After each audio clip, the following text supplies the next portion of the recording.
Welcome back to the channel. Today, obviously, we are still in Mauritius, Africa, but we have a retiree with us.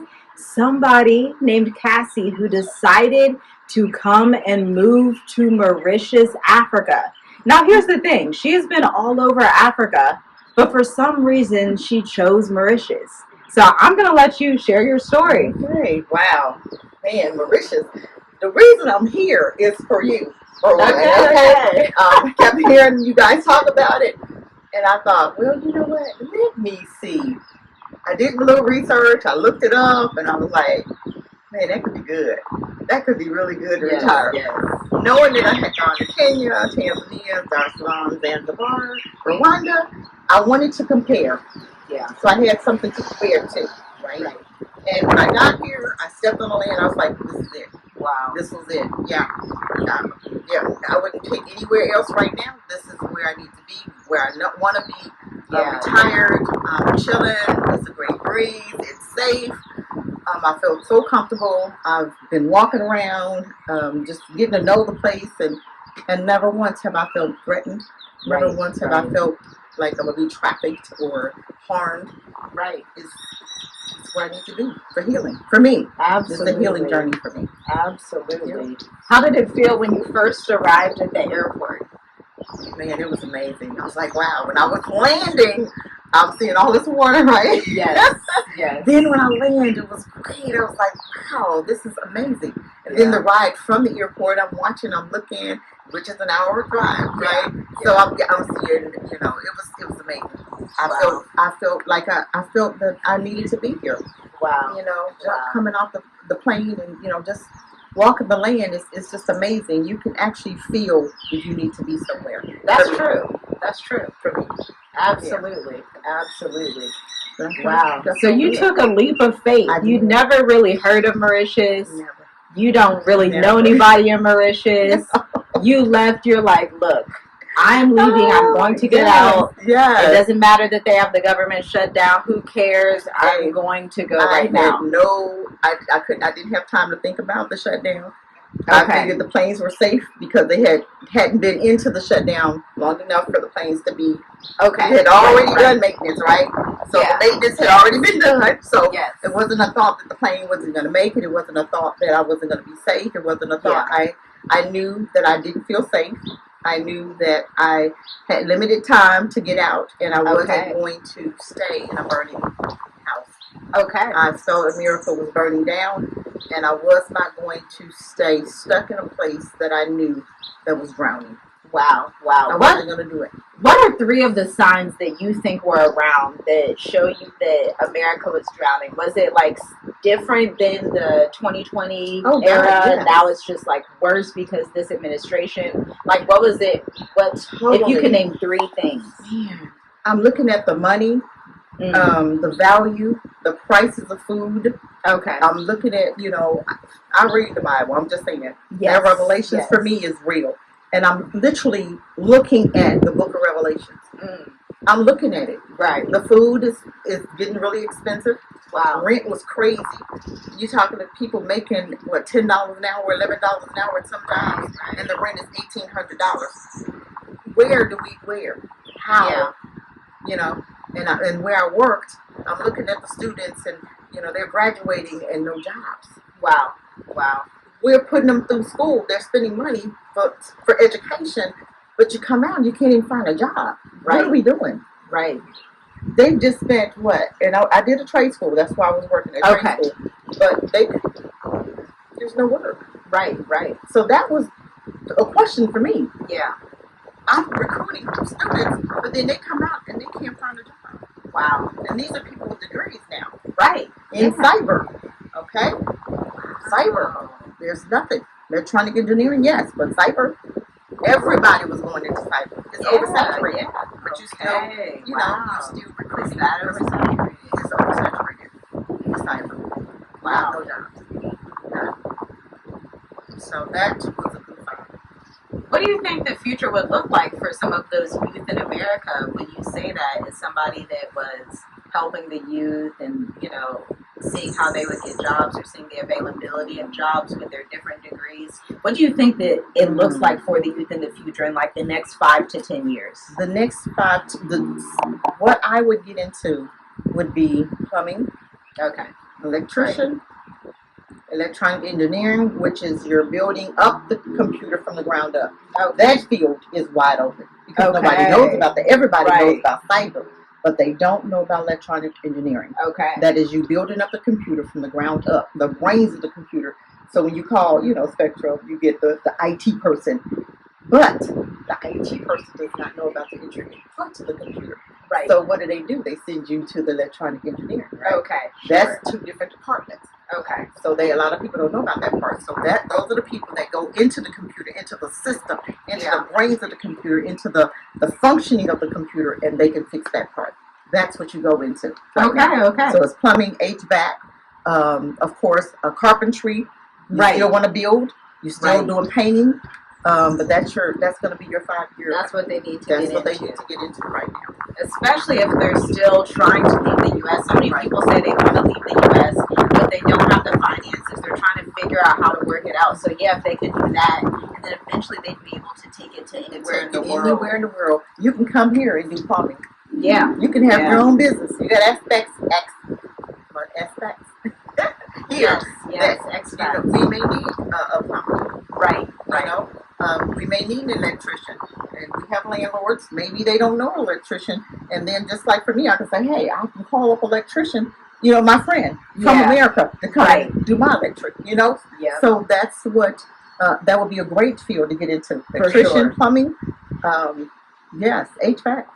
Yeah. That would be an amazing field. And that's what I see. And I wouldn't do a 4-year college. I would do a trade school. Trade school is what? Maybe 18 months, maybe 12 months.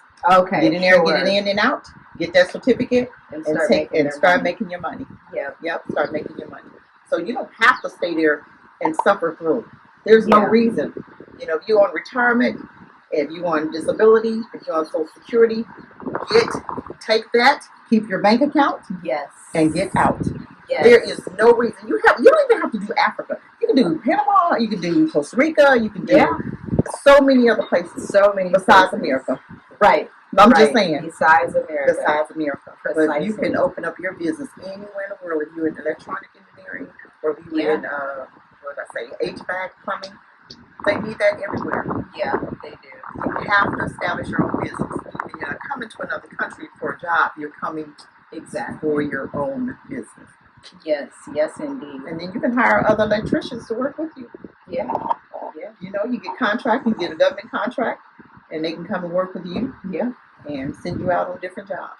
Absolutely. So you gotta think outside the box. When you're trying to do something different and you have a job or running your own business, you can work remote. Yeah. There are companies that will hire you in the UK and other places and working online. Yeah, they will.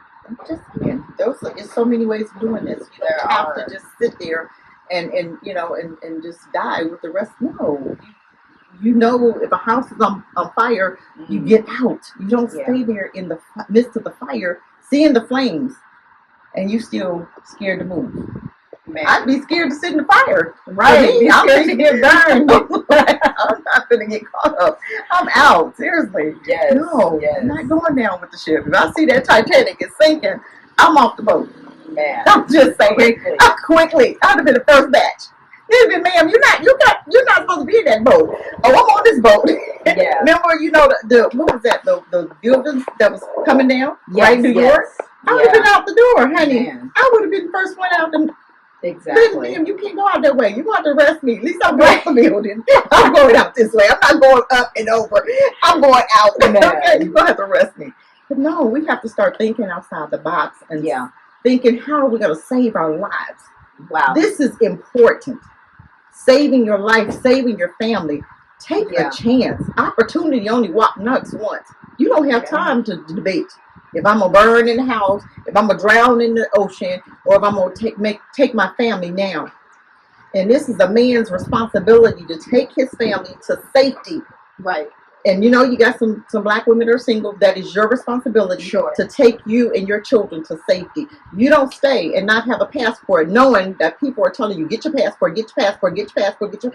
Man. Hey, when you gonna get it? Yeah. You gotta start saving, and you say, well, God, it's 150 per person. Okay, 25 here, 25 here, 25 here, 25 here. Yeah. It'll add up to that 150. You got your passport. At least I can get you out. Okay, let's start it over. But we got to move. You don't have time. 2026 is right around the corner, and the man already told you. CIA, he told you to get out. Right? Let's go. The ex-CIA guy, he explicitly told people, let's go. I'm leaving. At first he said 2030, then he came back and said, you know what, it's going to be 2026. And you guys can hear this, and you see the signs. And I'm a big Revelation. I love that book, Revelation. I see it.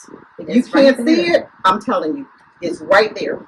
This thing will never go back to the way it was. It'll never go back. Never. You can see it.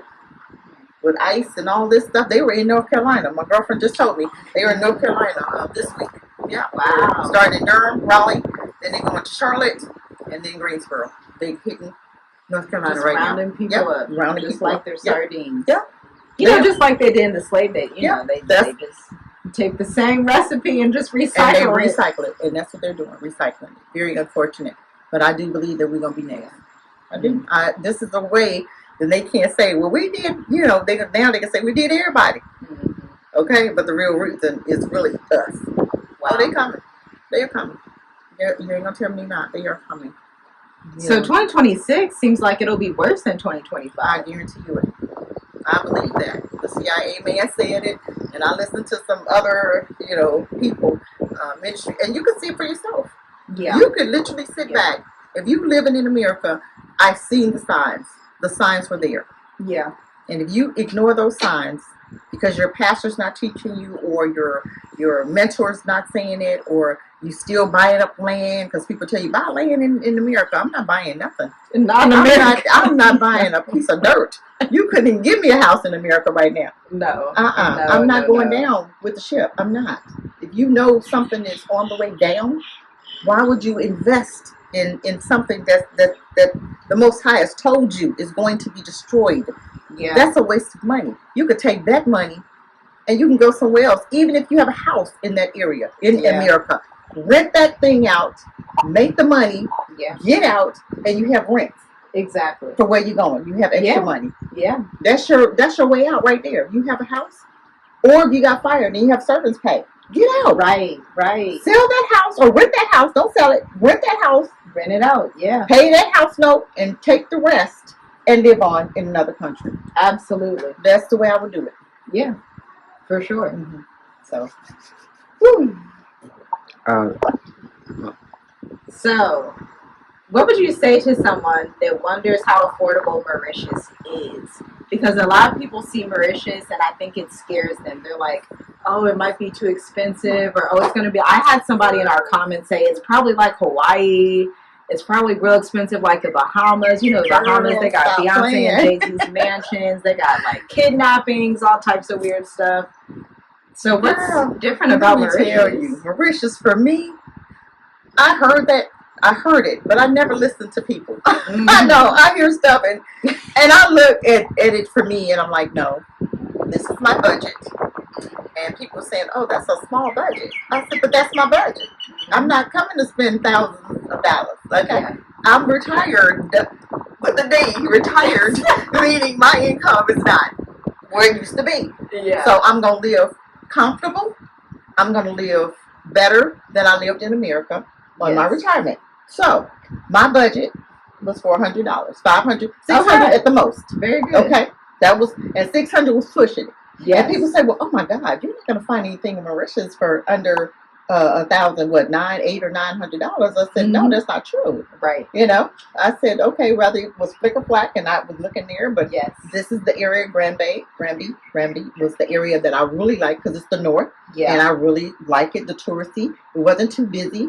And that was the area I chose. And they said, oh my God, because it's such a touristy area, you're not going to find anything under for $600 or less.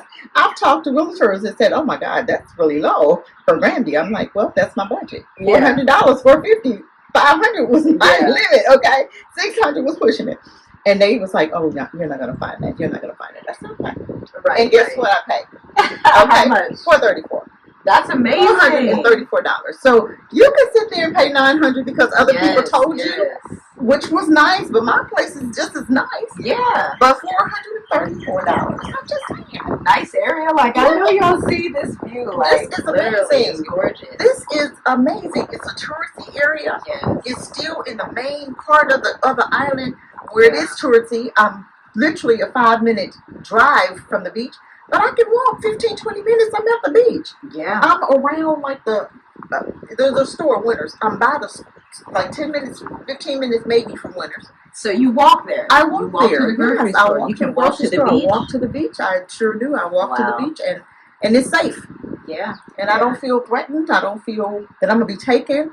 I've been to Kenya. Feel great there too. Walk there.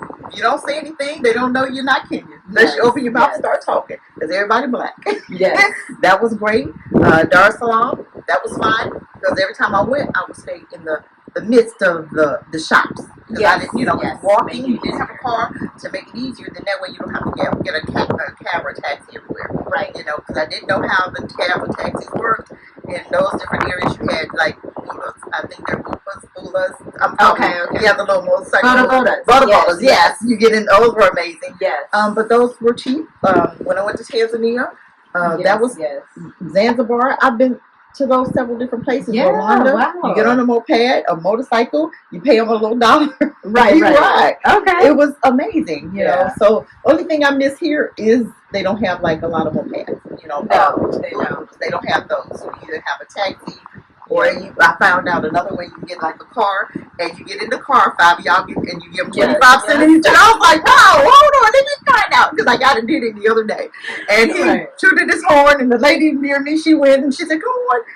Okay. And I got in, and I was like, okay, well, I'm going to Winners.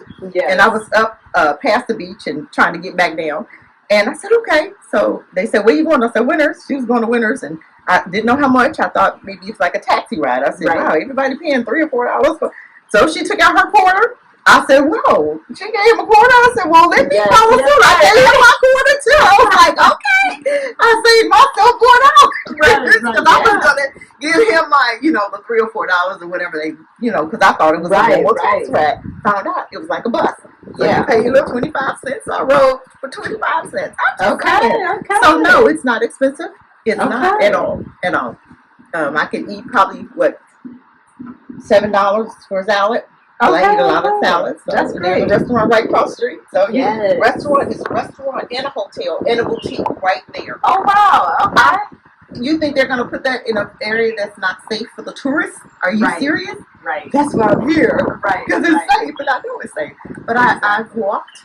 Got lost on the bus. Okay. I had to walk like 25 miles back or 25 minutes back.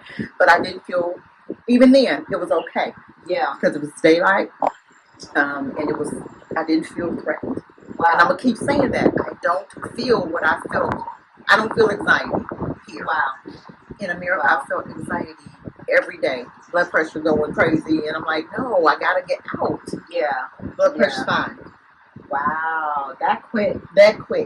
Wow. It's the area. It was the food. Yeah. I'm telling you, the food was horrible. Came here. The pace of life. Telling you everything better quality. Everything better quality. It is. I don't want to live like that. Why? We don't have to. You living like that because you want to. Yeah. There's so many ways to get out, even if you don't have. But I'm gonna say $5,000. I'm guessing. That's right. $5,000. You can do what you need to do. Yeah, you can. That's gonna hold you over. And hopefully there are different websites that you can go on and get a remote job. Right. But I would have that job, that remote job before I came. And that way, that would be the first thing. Make sure you have that remote something, or have that plumbing or certification, or your plumbing electrician, where you can come here and who knows, you might can work with your landlord, or you can maybe, you never know. That's so good. I'm glad you said that, because it really is a professional services economy. Since there are so many people, be it either Mauritians or expats or different people coming down. They have different nannies, pool cleaners, because nearly everybody has a pool. So they have so many services that are needed, and people spend money here. Like if you or to open a food truck on the beach over there. Oh my God, there's you would so make a killing. Oh my goodness. We were just talking about that yesterday. Like if somebody would just bring some tacos or my goodness, in a truck right there, please somebody do it ASAP. I would be your first customer. I haven't seen smoothies. Right, I'm telling you, the smoothie queen. My daughter she is a smoothie business. Okay. And I'm telling you, I'm like, girl, look, you can come down here and make a killing. And another guy was talking about a slushy, alcoholic slushies. Okay. This is a touristy area. Right. You would make a killing with those. But I don't drink, but I'm just saying for somebody that does. And a lot of people on tours, they drink. They do. Those slushies would. This is a warm area. It would be great for a slushy right now. I'm just saying. So that would be a great business to start. Yeah. You cannot stay stuck because of fear. And that's, to me, I think a lot of people are stuck because of fear. It's stuck because of the unknown. But I'm telling you, there's no reason. I mean, being in America right now, you should be scared to death. Yeah. You should be scared for your life. Yeah. I'm not willing to live like that. That to me was an abusive relationship, and I don't do abuse well. Right. Exactly. So no, I don't. So you feel safer here, and right now you live alone. Absolutely. As a woman, you said you walked 24 minutes. Nobody's like attacking you. They're not like, oh my gosh, I can't stand. Oh God, no. Like they're just relaxed. Right. And I'm alone, and I'm safe. Even at night, I'm safe. I love that for you. That's beautiful. I'm not afraid. I mean, what am I afraid of? Right. I mean, the business is right there. Security's right there. Wow. What am I being afraid of? That's amazing. And the security works, so I can go there, hey, Right, even if you had a question. Exactly. Yeah. Wow. So they've been pretty welcoming. They have. Yes. Wow. I'm not kidding. Yes, absolutely. Wow. That's amazing. Catching the car, she's, come on. I'm like, okay. So I'm jumping in with her. Like, where we go? I knew what I was doing. I was like, wow, because I've seen that before, but I didn't know how it worked. Sure. So, because I was walking to the bus. Actually, I was walking to Winners. And the car beat their horn, so that's what they do. And I thought I was in the street, so I kind of moved over a little bit. I'm like, well, I must be in the street too much. And that's not. So the guy in front of me, he was walking. So he turns around, and they tooted their horn. He goes to the car, and I'm watching. I'm like, okay, he gets in the car. Somebody else gets in the car. And before he get in the car, I'm like, I could have got a ride. I didn't know. And then that's how I learned. And then the lady, she had her little quarter, paid her money, and I said, okay, just be quiet. Wow. Don't talk so much. Be quiet and learn. Yes. I got the car and paid my quarter, and I was like, wow, I got me a 25-cent ride. Wow. So that was good. So have you always been someone that wanted to travel, like, as a young adult when you were younger, or is this new? What makes, like, your psychology like this? Because I see a lot of different people that don't have this mindset, and that are like, I just have to stay in the West. I'm afraid. They're like, it's dangerous out there. They hate black people out there.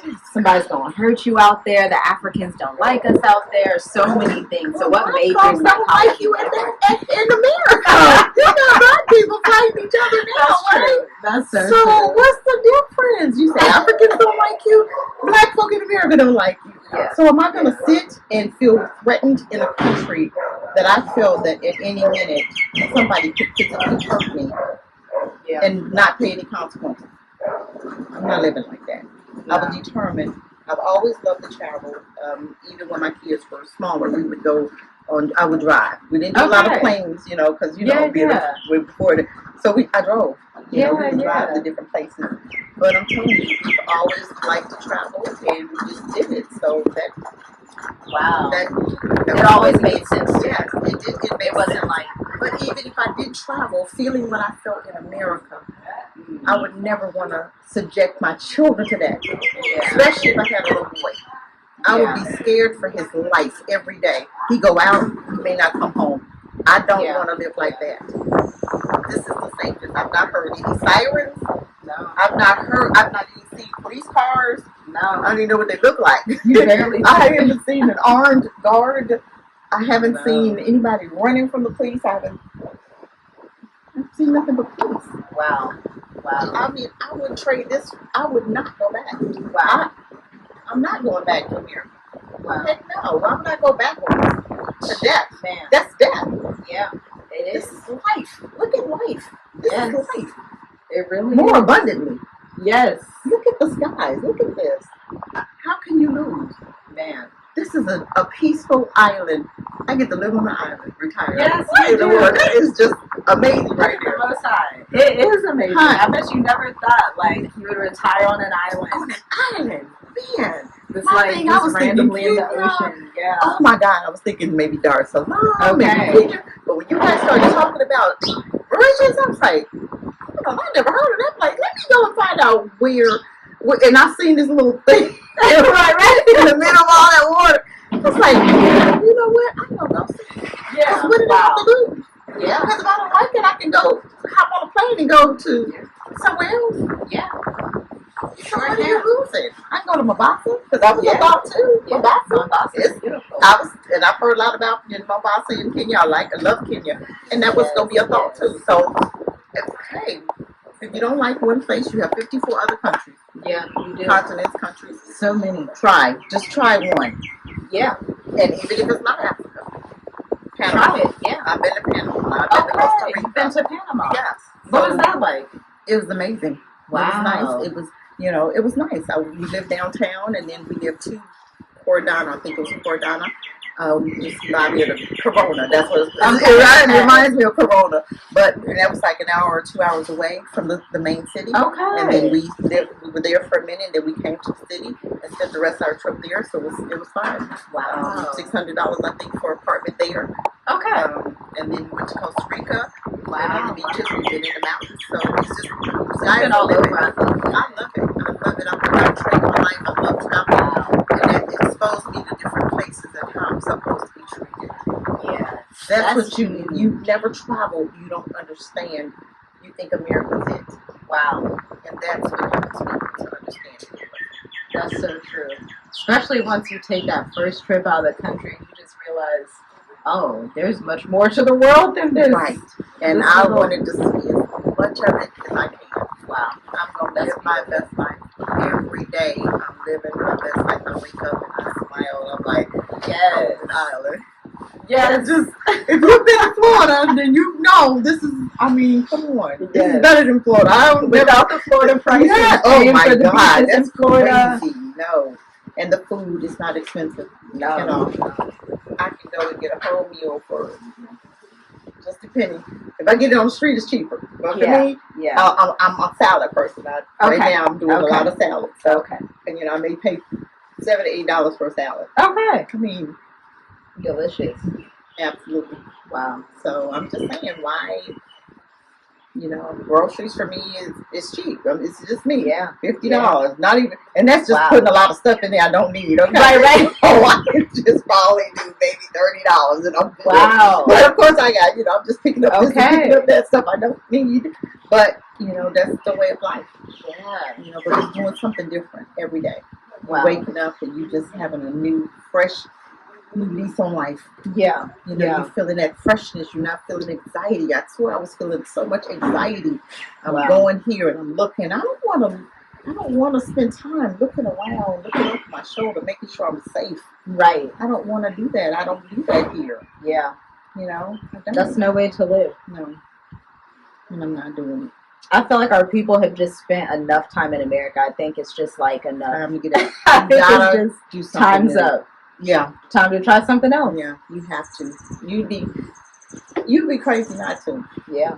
I mean, to stay in an abusive relationship is bad enough. And we talk about other people in those abusive relationships. Yeah. But what about you? You're in an abusive relationship right now. Right. And you don't even see it as an abusive relationship. That's bad. When you are in an abusive relationship and you don't even feel abused, that means you got used to it. Stockholm syndrome. Yes. And you don't even know that you're not even supposed to be in that relationship.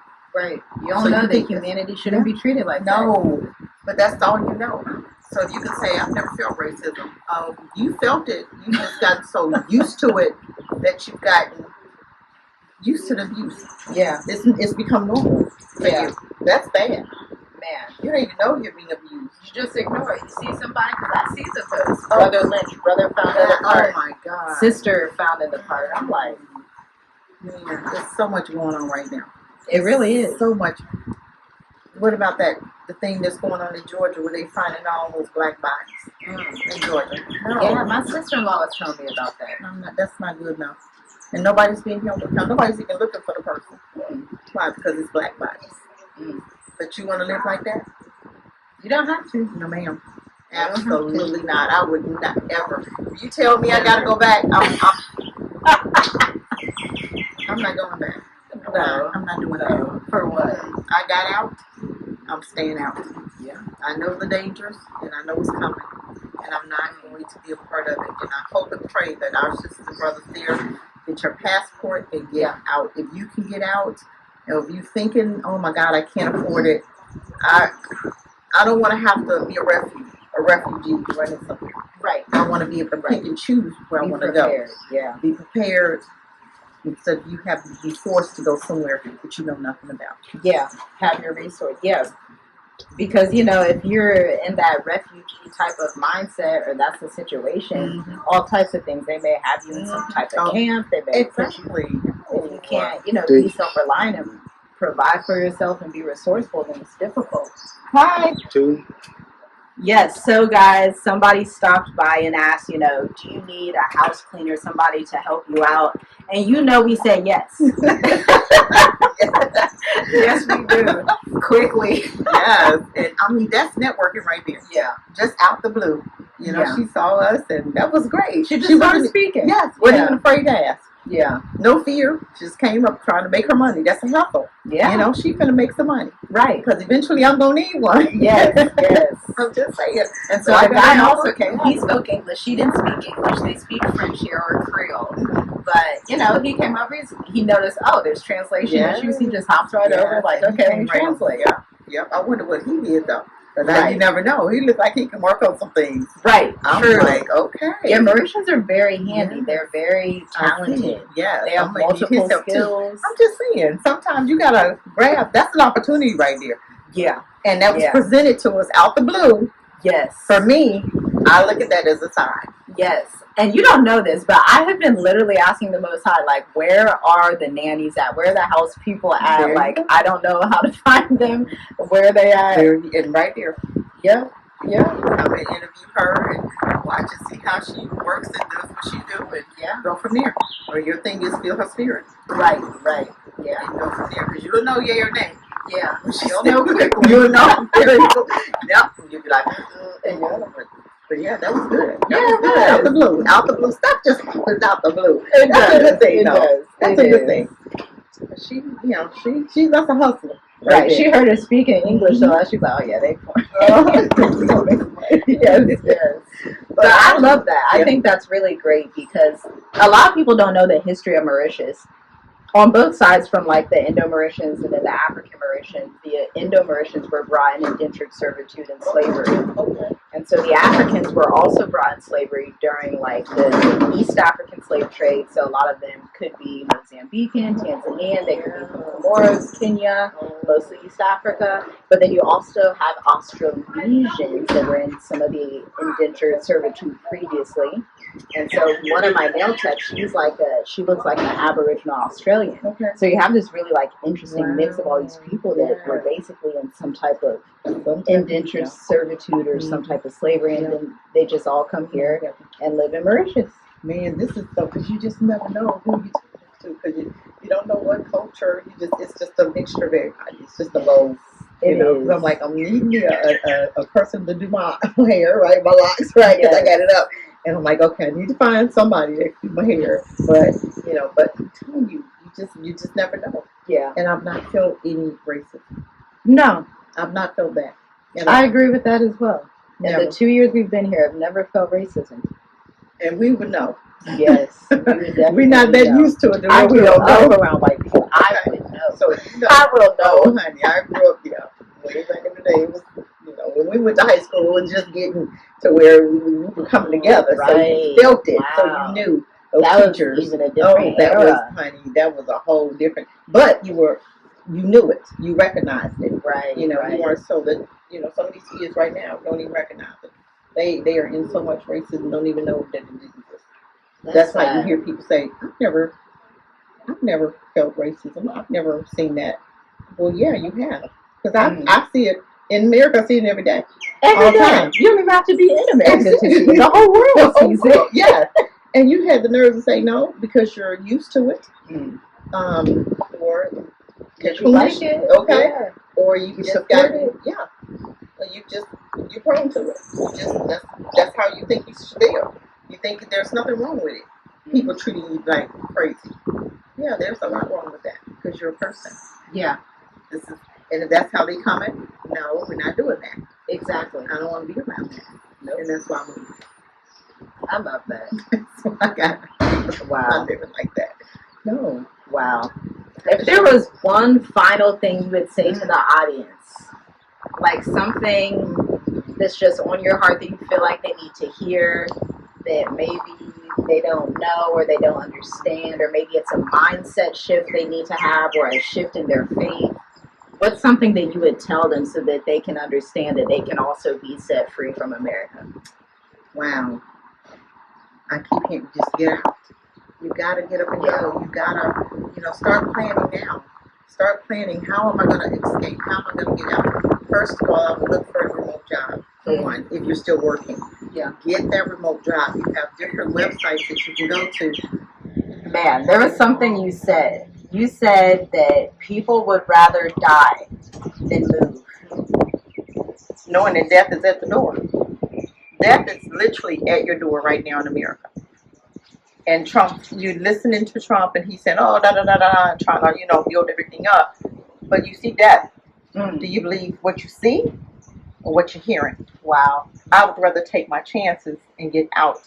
And I'm gonna tell you what I would do. If I'm paying $1,500 to $1,800 for rent, I'm gonna save up that $1,800 for 3 months. Yeah.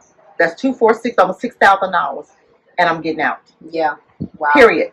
That's what I would do. Because it's gonna take them 3 months to take it to court. 4 months now. Yeah. That's $1,800. Right. $1,500 times 4.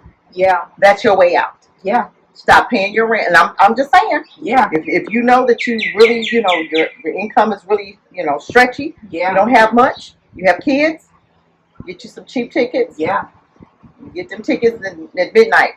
Right. Stay up and get them like 2 and 3 in the morning. Yeah. You get some really cheap tickets, and you can go to Kenya for, I think, one way is $600-700. Yeah. That's right. And then I know you're gonna probably need a ticket. So what you do at your layover, you get your ticket. Yeah. And you run it.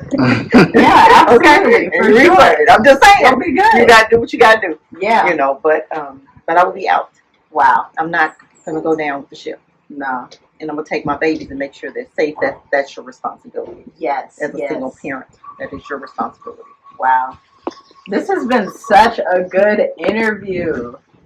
I just love it. Amazing. I love your story. I love your insights. I love the way you think. That's why I asked, what made you think like this? Great. I think this has been fantastic. I just want so thank you for sharing. Thank you for thank you for sharing, because you are the one that was talking about this. Yeah. You kept talking about it. And I was like, hold on, where is this Mauritius at? Yes. That's what helped me. Wow. And that's where I needed to be. Yeah. So if you're listening, this is the one. I'm telling y'all, but listen. Hallelujah. Y'all but listen, because she is not wrong. I'm telling you, look at this. Look at this. Yeah. Who don't want this? Yeah. Compared to America. Who wants death? Man. At the door. Not us. Not doing it. Thank you. Thank you. Thank you for the opportunity. Yes, absolutely. And I hope they're listening. Yeah. I hope that they hear this. Not just from you, but from somebody that did it. Yes. That stepped out on faith and did it. This was a faith walk for me. Right. Because I have millions of dollars. I'm retired. Right. I'm just saying, okay? Yeah. But I did it. And it worked out. Yes. And it's still working out. Yes, indeed. But thank you for the opportunity. Yes, you're welcome. Absolutely. All right, guys, leave your comments down below. Let us know what you think of this interview. Let us know what stuck out to you about everything that Cassie said. And we'll see you next time. Shalom, shalom.